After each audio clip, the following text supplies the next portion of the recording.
Warning, I am heated. My name is Mitchell Renz. You guys are watching the Raiders Report, and coming up here on today's show, I'm going to tell you some Raiders news that Pete Carroll had to say today that I think is going to scare some people. I think frustrated is going to be a word that I use a lot. Hell, I could probably use another F word a lot on this show. I'm not going to do that because I'm not going to get emotional the way that Pete Carroll got emotional today at his press conference when he was talking about Jackson Powers Johnson. And emotional is the only word that I can possibly use. And you know what? If you feel a little bit heated too based on some of the things that Pete said, hit that subscribe button, because whether it's Raiders news about practice, Raiders news on a game day, I got commitment to excellence, and I wish that this Raiders coaching staff would back up what they say, because they also told me they had commitment to excellence. So coming up here on today's show, I'm going to go through my thoughts, because I'm going to be honest, man, I just got so many thoughts around what Pete Carroll had to say today, and I'm feeling some type of way about it. As you guys can already tell, I'm not happy based on what I heard.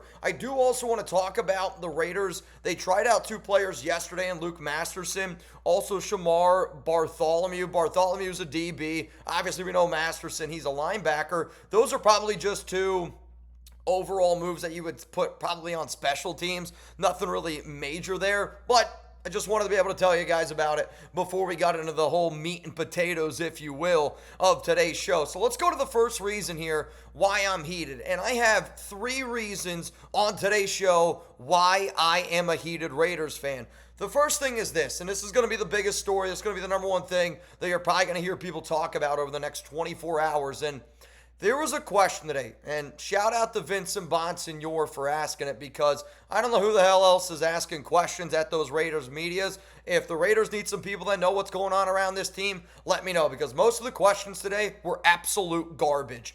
But again, credit to Vincent Bonsignor. He goes, he's asking about the offensive line, because we're all wondering about, the offensive line. And then he asks, well, what about JPJ playing center? And Pete Carroll just said, absolutely not. And the first thing that I thought of when Pete said absolutely not was I was kind of sad.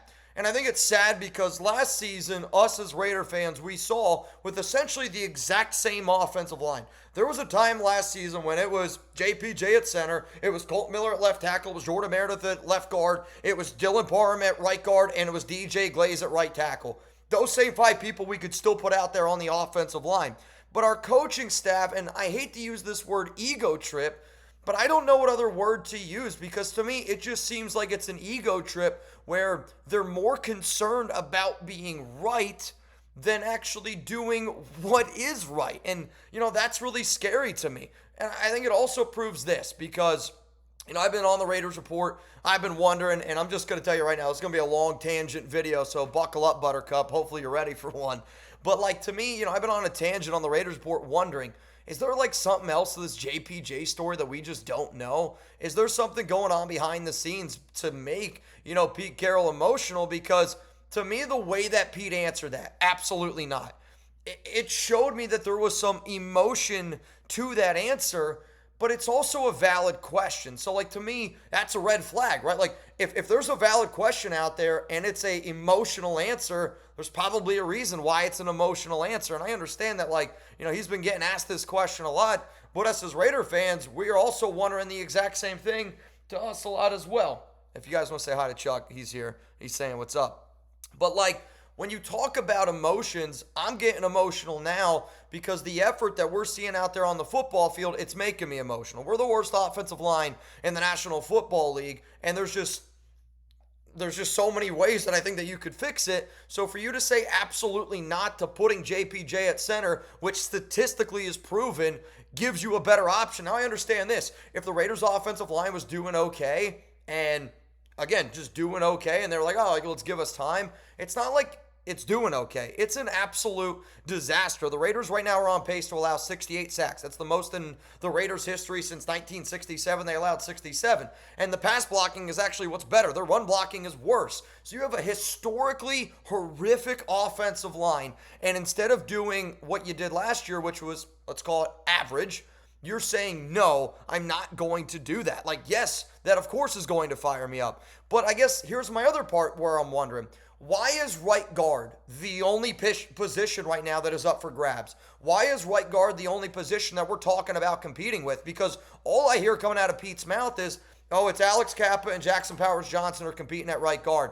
Why isn't DJ Glaze competing for right tackle? He's regressed massively this season. Why isn't Jordan Meredith competing at center? He has regressed this season. Why isn't Dylan Parham battling for his position? Because he has regressed this season. Like, I am getting frustrated because what Pete Carroll is saying, it sounds a lot like there is a vendetta against JPJ, and I hate saying that. And I was talking about it the other day on the Raiders Report where I was like, at this point, like, it makes me wonder if JPJ is going to be a Raider by the end of this season. Like, I can't really blame Jackson for his probably own mental struggles that he's going through. I've had a few Raiders families, let's call them that, like my posts about wanting to move on from Brennan Carroll and wanting to put JPJ at center. I'm not saying that there's Raiders players going home and they're talking about it, but I know this. I don't think my wife, I don't think my mother, I don't think my dad, I don't think the people that I talk to on a regular basis would go out and like things that I'm posting unless it was being talked about in their house. Again,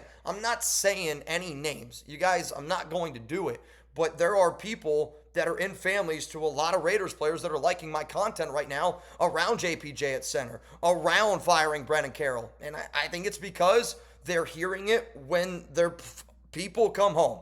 So, like, I know that we're not the only ones talking about it, but again, like, why is the right guard position the only position up for grabs? Like, you're not making sense what you're saying. If we're talking about going out there and competing, well, shouldn't every position that's struggling be competing? Why is it only one player and one position only that's going out there and competing? Like, I said this on Twitter, and, I was kind of on a rip earlier today. Give me a follow on Instagram and Twitter at MitchellRens365. But, like, with Pete saying absolutely not, and I kind of joke because my dad at times is very stubborn when he drives, and I'm sure some of you are probably thinking right now, like maybe it's your dad, maybe it's your grandfather, maybe it's your husband, maybe it's your wife. I don't know who it is, but I'm concerned right now because Pete Carroll's giving me this vibe that if he was driving the wrong direction and you offered him a map, and you offered him a map that showed you how to get to his destination, I'm worried that he would be like, absolutely not, and just keep driving in the wrong direction. Because right now what we're doing is we're driving in the wrong direction. And we're not only driving in the wrong direction for this season, we're driving in the wrong direction for this entire plan that the Raiders put in place because, again, we've really only been talking about Dylan Parham, JPJ, Alex Kappa, Jordan Meredith, right? Like, we've only been talking about the players that have been playing and their struggles. But does anybody out there on this freaking planet believe in Brennan Carroll's ability to develop Caleb Rogers, to be able to develop Charles Grant, two offensive linemen that we drafted in the third round? I personally do not. If what I heard today from Pete Carroll, and again, I don't think it's only a Pete thing. There's no way that it's only a Pete thing. I have to imagine that Pete's listening to his kid, Brennan, the offensive line coach. And right now, I think Brennan needs to put down the power tools, and I think he needs to turn on the game film. I think he needs to just learn his players a little bit more. But I'm telling you right now, I am worried, I am concerned, and this is going to be the pinned comment on today's show. It's not going to be a yes, not going to be a no. I'm not going to make you type some letter just to see what you have to say.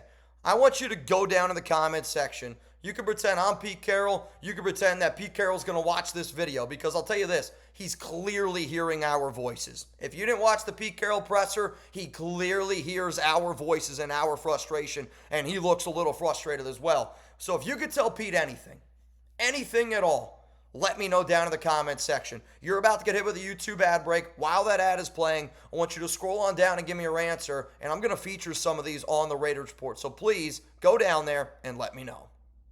The thing that if I could look at Pete Carroll right now and say, and I don't say this lightly, and I think a lot of the OGs, a lot of the people that watch the show know what I'm about to say is going to probably be like very eye-opening, but Pete Carroll has given me Josh McDaniels vibes.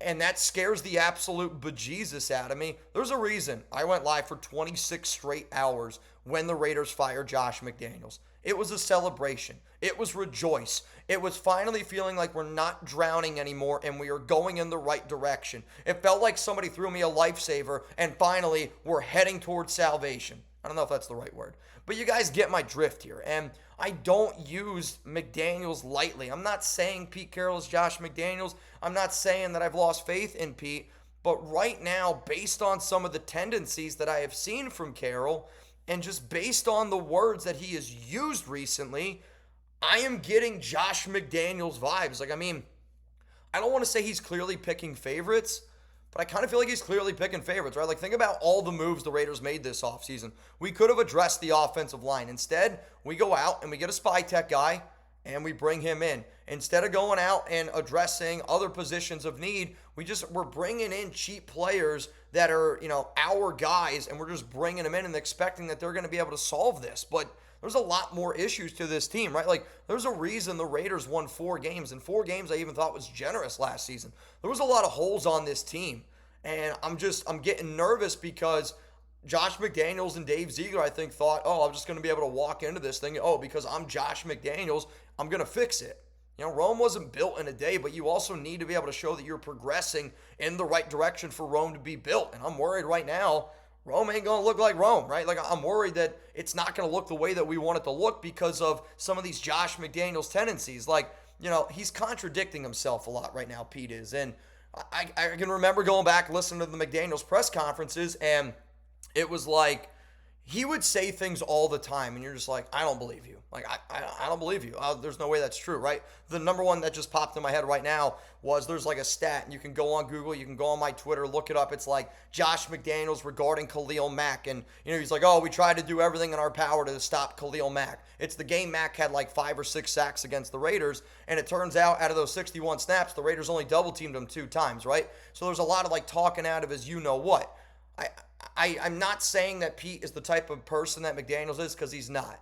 Pete is a leader of men, and that's why I'm still believing in Pete Carroll, because he also has a track record in college and in the NFL as a head coach that he can win it all. So, like, I'm still buying in because I believe in Pete Carroll.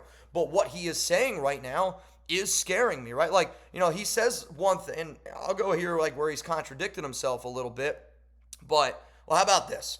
Before I get into all of my lines here with contradiction, I do got to tell you about our sponsor, because I got to get them here in the show. So I do want to give a huge shout out to our sponsor, Prize Picks, and this episode is brought to you by them. Wait till you see the lineup that I literally cooked up right before making this video. That's why I was probably about 10, 15 minutes later than what I wanted to make it. But don't miss any of the excitement this season on Prize Picks, where it's good to be right. Prize Picks is simple to play. You pick 2 to 6 player stat projections. If you get your picks right, you can cash in and win up to 2,000 times your money. And I'm going for a pretty big lineup this week for my personal standards. I'm not a high roller, if you will, like my guy Kane Michael B. Let's talk about this Prize Picks though, right?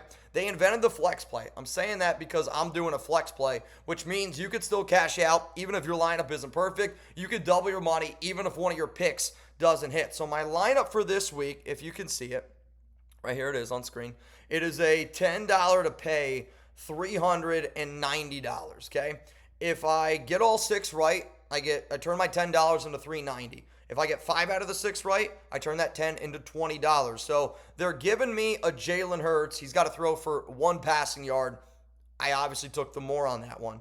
Ashton Genty receiving yards. I took less than 12.5 receiving yards. I believe Genty's going to get it going on the ground in this game, but they're just not throwing him the football. And out of all the ones, this is the one that I'm probably the most nervous about, because for the first time all year, I'm taking a less on Genty, and he'll probably go off for 50 receiving yards, which be happy about. I'll tell you that right now. Brock Bowers, I took a touchdown. It's a demon pick, which means if it ends up hitting, more cash in my pocket. Then Dante Thornton, 26.5 receiving yards. I took the more on that. Jacoby Myers, more than 22.5, his longest reception. For those of you that don't know, Jacoby Myers has had over 22.5 yard reception in like 6 or 7 straight games. And then Trey Tucker, more than 36.5 receiving yards. I don't know about y'all, man. That sounds like a winner. And if you want to roll with it, download the PrizePicks app today. Use code CLNS to get $50 in lineups after you play your first $5 lineup. That is code CLNS to get $50 in lineups after you play your first $5 lineup. PrizePicks, it's good to be right. All right, so I mentioned about Pete contradicting himself here. So I'm going to read some of the things that he said today and some of my thoughts. So first off, he's talking about playing guys. And again, Vinny asked the question, and he talks about, basically saying like, we've invested a lot of time with these guys playing in their spots. That is a direct quote of what Pete Carroll said today when Vinny asked in regards to moving the offensive line around like it was last year, where it was Meredith at left guard, JPJ at center, Dylan Parham at right guard. He said again, we've invested a lot of time with these guys playing their spots. That's a quote from Pete. But also, though, when it fits his, I'll call it narrative here, he's also said multiple times, he said it today and he said it yesterday. Go watch the show yesterday on the Raiders YouTube channel. Pete Carroll literally says, that they're still learning the roster. And, people kind of trolled me a little bit on social media when I said, I honestly think that I know this roster better. I do. And Pete, call up SpyTech. He's got my phone number. Give me a phone call. I'm more than happy to help. But at the same exact time, I actually do feel like I know this roster better.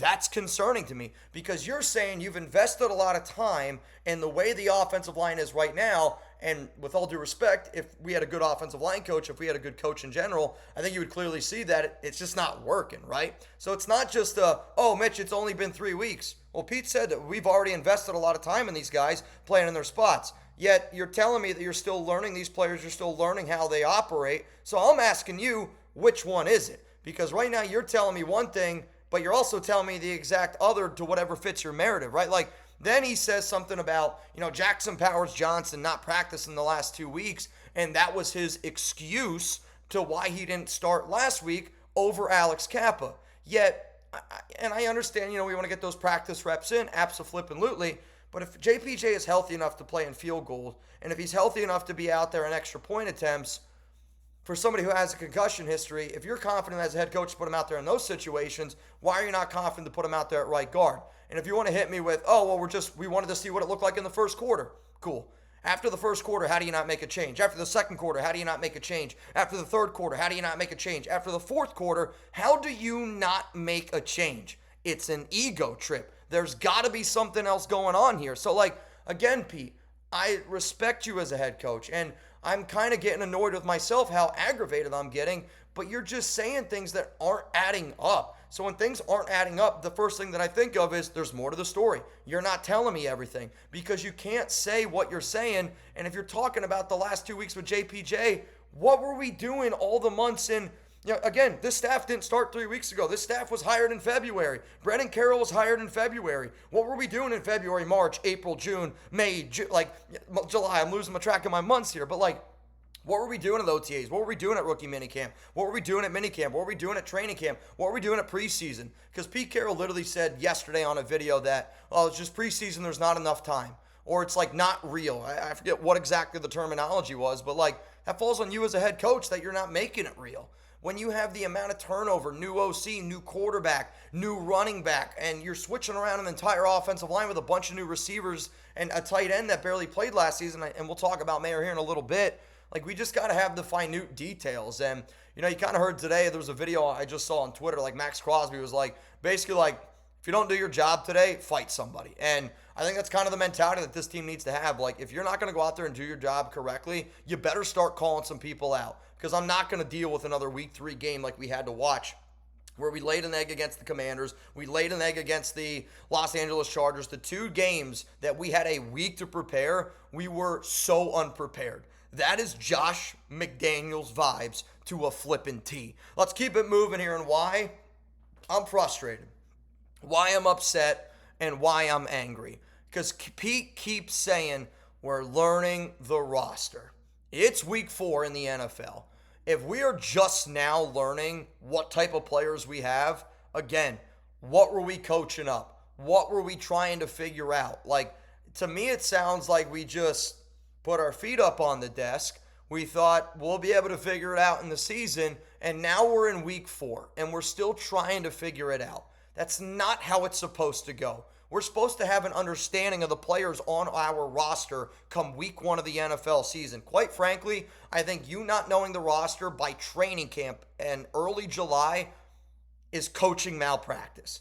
I don't know how else to say it besides that. Again, a guy on YouTube, right, me, should not know your team better. And I think I honestly do know your team better. You're not using Jordan Meredith right. It's statistically proven. The tape proves it. He is better at left guard. I also think it doesn't surprise me that his tape at left guard is better because he's sandwiched in between Colton Miller and Jackson Powers-Johnson. That's exactly the type of duo. That's the exact type of sandwich that Jordan Meredith is going to thrive on because he's not a powerful player, and you drafted a powerful running back in Genti, and you're asking him to do him power. Like, it's not adding up, right?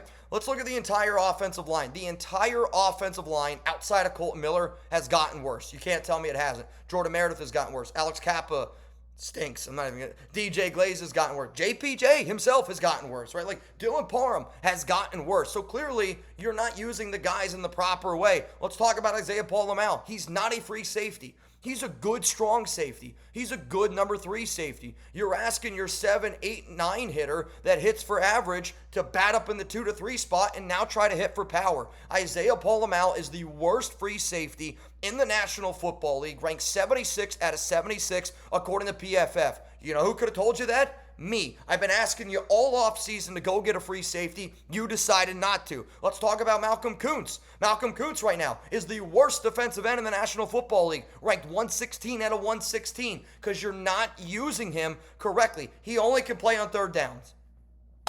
He can't play in run situations. You only can use him on third downs, and right now, I don't even know if I would trust him to put him on third down because he's been that bad this entire season. Let's talk about our secondary. It's booty cheeks right now. We don't have anybody that can really protect off the top. There's a reason why we're giving up the amount of deep plays that we're giving up because we don't have a true free safety, because we're trying to do our best right now with this cornerback room. And yes, trading away Jacorian Bennett was frustrating, though I just saw Jacorian now is on IR with an injury. But we traded away in what a lot of people would consider our best young corner. Are we just trying to clear house on guys that you didn't draft? Are we clearing house on Jacorian? Are you trying to clear house on JPJ? What exactly is it? I'm just genuinely confused, and I'm genuinely concerned. Again, secondary. We should have added more talent at corner. We should have added more talent in general at the secondary. Let's talk about our defensive line. We're not getting any push right now. We're not.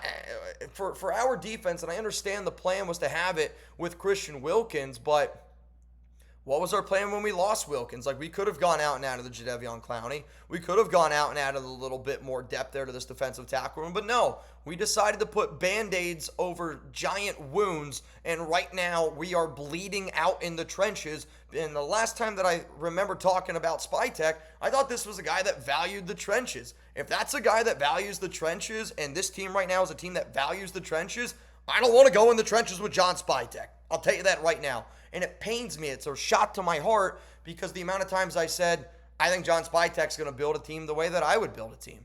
This is not the way that I would build a team, quite frankly. Let's talk about Tyree Wilson. He's getting more snaps at defensive end compared to defensive tackle. He's playing 3 times the amount of snaps at end compared to DT. Who on God's green earth thinks that's a good idea? It's not me. Anybody that knows this roster would tell you that's not a good idea. Also, Tyree Wilson showed tremendous growth this offseason at defensive tackle. Showed tremendous growth in the preseason at defensive tackle. So we're just going to keep playing him at defensive end and not defensive tackle. Let's talk about Zamir White. Can't be on kickoffs. Clearly isn't confident enough to be a kickoff returner yet. We keep on trotting him out there. Let's talk about A.J. Cole. He is on pace right now to have the worst year of his entire career. Let's talk about the use of Max Crosby. How many times has Max Crosby been dropped back into coverage this year? I don't even want to know the answer. But my eyeballs are telling me it's too much.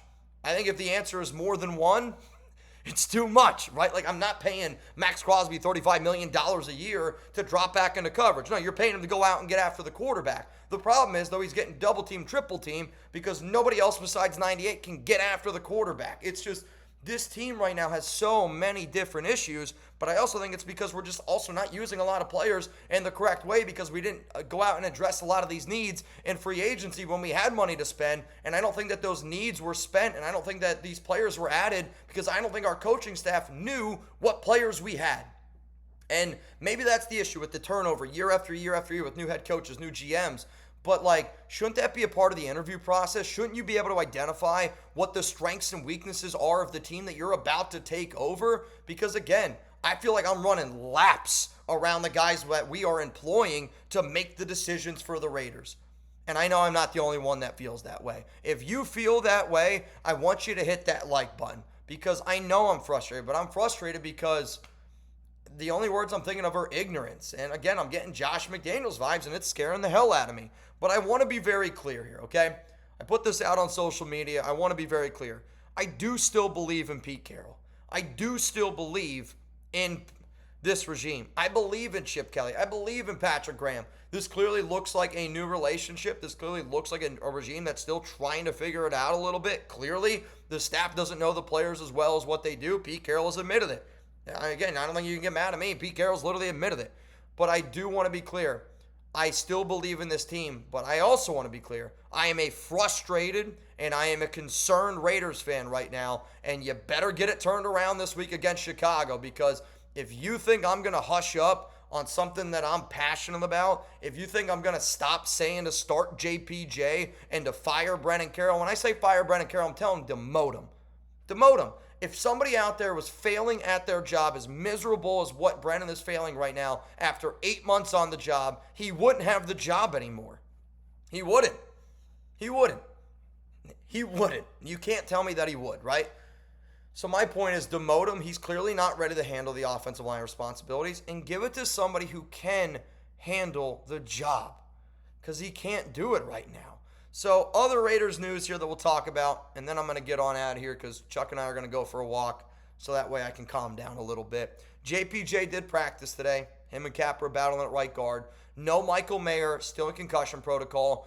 The injury report has not been released. I've been kind of waiting and kind of hoping that the injury report would be released, but Raiders are probably afraid to post anything because I feel like it gets ratioed every time they post anything.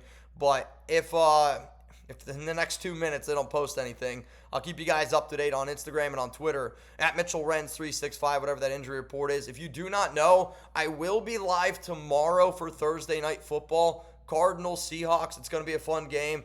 I got some extra surprises up my sleeve, and I'm putting out a lot of live content, and this year I'm doing more live content than I've ever put out before. We have more viewers, more subscribers. The channel is growing more and more and more than it's ever have, and it's a shout out to all the nation. But I am very serious when I say this. If you're a Raiders fan and you're mentally frustrated and you made it this far in the video, you're clearly a real one. 27 minutes in, that's wild. Show up to Thursday Night Football. You're going to put a smile on your face. Show up when I go live every single Monday Night Football. You're going to have a smile on your face. Show up every single Tuesday when I go live. There's going to be a smile on your face. I can't guarantee a Raiders game day is going to be fun. Can't guarantee it. And I hate saying that because I feel like I bring the most energy of anybody on a Raiders game day. When the Raiders are winning, it's a lot of fun. When the Raiders are losing, it is frustrating. Now, I can't guarantee that you're going to have fun, if the Raiders lose. But I guess I should say, I hope when people pull up to a Raiders game day that they're going to bring 110%. I'm always going to bring 110%. It's why I do what I do. And, I hope that other people, when they watch this show, I hope that you guys do whatever you do, hope you give it 110%, right? I don't talk like this and say these things because, I think I'd be a hypocrite if I didn't do the same thing. I know I've been going on a long tangent here, but my point is it might be a long season, but if we all rally together, we have fun on Monday night on the Raiders Report, if we have fun on Tuesday on the Raiders Report, if we have fun Thursday night, right? The Raiders can't lose all those days, and I guarantee you, it's a mental health thing for me. I feel like I get a huge mental reset by doing those shows, and I know I'm not the only one that feels that way. So if you don't know what I'm talking about, pull up to Thursday Night Football. We're going live an hour before kickoff, or I think it's actually technically 7 p.m. Eastern time tomorrow. We're going to have some fun. We're going to let our hair down a little bit, and we're going to get after it. That I can promise you. All right, y'all. I'm hopping on out of here. My message is clear. Pete, I'm not happy with what I heard today. The absolutely not context of your comment. I think it's emotional, and I'm going to keep on digging. If anybody that knows Jackson Powers Johnson, if there's anybody out there that has more information on this story, you can please hit me up at MitchellRens365 because I'm going to get to the bottom of it because I think that there's something else going on. JPJ, if you want to talk on the show, I know chances are probably slim, but to me, there's more to this story, and I'd love to be able to give you a platform in order to do it. Appreciate each and every one of y'all for making this long video happen. Appreciate each and every one of y'all that always make the Raiders Report happen. And if you do not remember, I will be live tomorrow We're going to go live 7 p.m. Eastern time here on the Raiders Report. Pete, I expect commitment to excellence. If I don't get it, you're going to hear from me again.